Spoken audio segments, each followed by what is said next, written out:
As a student moves on to courage, once again it's noted that the development of the prefrontal cortex is critical to exiting the alert and the alarm system. The courage stage means that we are developing resilient students who understand the purpose of the alarm, but also can connect the goal.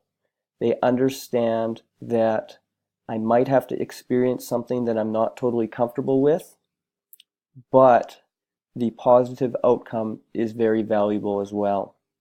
And Neufeld outlines the treasures and dragons scenario. This was also developed by Rollo May, which would be another great resource on anxiety.